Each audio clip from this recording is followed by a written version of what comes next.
তারপর জুবের কি জন্য এসছো বলো? হ্যাঁ সোহেল ভাই, প্রতিবার যে জন্য আসি সেজন্যই। ও, তোমার নাটক? জি সোহেল ভাই, সামনের ঈদের জন্য একটা জমজমাট নাটক লিখে ফেলেন। চ্যানেলের সাথে আমার পাকা কথা হয়ে গেছে, আর প্রোডিউসারের টাকা নিয়ে বসে আছে। তা কোন বিষয় নিয়ে লিখবো তা তো বলছো না। কি যে বলেন সোহেল ভাই, এটা আপনাকে বলে দিতে হবে আমার? শুধু মনে রাখবেন, ঈদের নাটক তো একটু মজা টজা যেন বেশি হয়।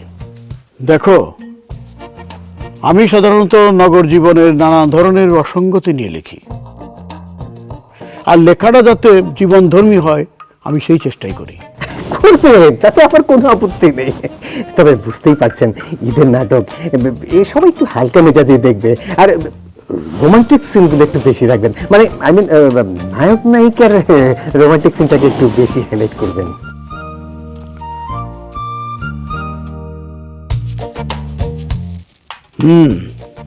বুঝতে পেরেছি। তা স্ক্রিপ্ট কবে দরকার? সপ্তাহখানেকের মধ্যে হলেই হয়ে যাবে।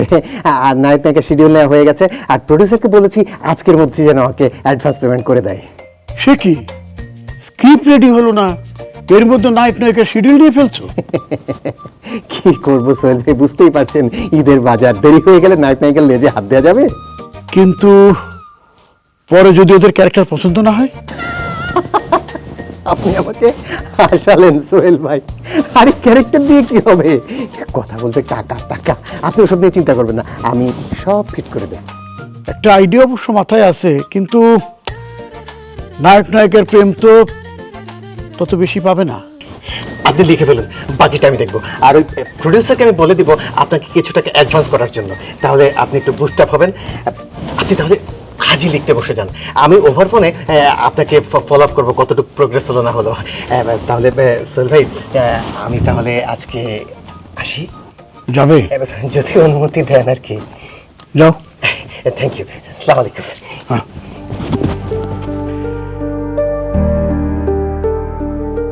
আমগো নাটক কইলাম গত ঈদে কোনো চ্যানেলে যাই নাই কে, পুরা টাকাটাই লস। তা এইবারও কি আমগো নাটক এরকম হইব নাকি? আরে না, কি কইতেছো? আরে এবার পোক্ত ডাইরেক্টর লইছি, এ পর্যন্ত 600 খান সিরিয়াল আর কত যে সিঙ্গেল নাটক বিভিন্ন চ্যানেলে গেছে, তার কোনো হিসাব নাই। কা কো কি এইবার আমগো নাটক চ্যানেলে যাইবো। এটা তো খুবই ভালো কথা। টাকা যখন খরচ করতেছো তখন ভালো ডাইরেক্টর লইতে অসুবিধা কি? তয় আমার একখান কথা আছে। তোমার আবার কি কথা? তোমার নাটকে আমগো মুনারে একখান পাঠ দিতে হইব, ওর বড় শখ পাঠ গাউনের। আরে সেটা তো আমার মাথায় আছে, ডাইরেক্টরের আগে আমার কথা হইছে। খুবই ভালো কথা। তাই খেয়াল রাখো, গত নাটকে আমার বোন মিলিরে যেমন পাঠ দিছিল, খালি যাও না রাউন, কোনো সংলাপ ছিল না, এইরকম জানি না হয়। আরে মিলি জীবনে কোনোদিন নাটকে পাঠ গাইছিনি, শুধু পার্লারে গিয়া সাজুগুজো করে আইলে নাটক হয় নাকি? যাজ্ঞা থাক ওসব কথা। তয় আমগো মুনা জানি কোনোভাবে ঠক না খায়, এই বিষয়ে কইলাম তোমার পুরা খেয়াল রাখতে হইব। আরে তুমি কোনো টেনশন নিও না, এই ব্যাপারে আমি আমার ডাইরেক্টরের সাথে কথা কইছি, বুঝছো?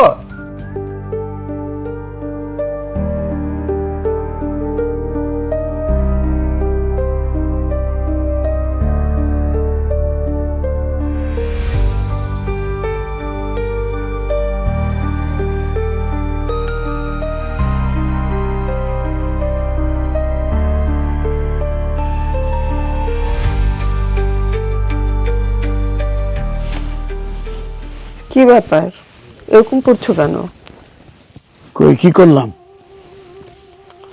এইভাবে অস্থির করছো আর চুল টানাটানি করছো, তাতে তো সব চুল টেনে ছিঁড়ে ফেলবে, টাক পড়ে যাবে। ঠাট্টা করছো? করো। ঠাট্টা করছি কই, যা সত্যি তাই তো বললাম। বলো, তোমার যা ইচ্ছা বলো। আর এদিকে আমি আছি এক মহাবিপদে। মহাবিপদ? কিসের? প্রেম, প্রেম নিয়ে। কি সাংঘাতিক কথা, এই বয়সে তুমি আবার প্রেম শুরু করলে নাকি? আরে দূর, আমার প্রেম না, আমার নাটকের নায়ক নায়িকার প্রেম। তা বেশ, তো লিখে দিবে। তুমি একজন অভিজ্ঞ নাট্যকার, নায়ক নায়িকার প্রেম লিখতে তোমার অসুবিধা কোথায়? আছে, অসুবিধা আছে। নাটকের প্রয়োজনে যতটুকু প্রেম ততটুকু তো আছেই, তাতে ডিরেক্টর সব খুশি না। সে বলছে যে ঈদের নাটকে ম্যাচ বেঁধে প্রেম হলে চলবে না, আধুনিক প্রেম চাই। আধুনিক প্রেম মানে? সে আমি তোমাকে বলতে পারবো না, এ নিয়ে কথা বলতে আমার রুচিতে বাদে। তাহলে তো দেখছি তুমি মহা বিপদেই আছো। কি যে করি, এদিকে আবার টাকা অ্যাডভান্স নিয়ে ফেলেছি, যে টাকা দিয়ে তুমি শপিং করেছো। শোনো, আমি বলি কি, তুমি এটা নিয়ে মন খারাপ করো না। ওরা যেইভাবে বলে ঠিক সেইভাবে লিখে দাও। টাকা যখন অ্যাডভান্স নিয়েছো, সেটা তো আর ফেরত দেওয়া যাবে না। এছাড়া আর উপায় কি? ওরা যেভাবে চায় সেভাবেই তো আমার করতে হবে, তা নাহলে তো এই লাইনে টিকে থাকা মুশকিল হবে। শোনো, সংসারে টিকে থাকার জন্য কত মানুষকে যে কত রকম কম্প্রোমাইজ করে চলতে হয়, তুমিও না হলে একটু করলে। শোনো, অনেক রাত হয়েছে, খাবে চলো। আমার খেতে ইচ্ছা করছে না। আহা চলো তো, অনেক রাত হয়েছে, এসো।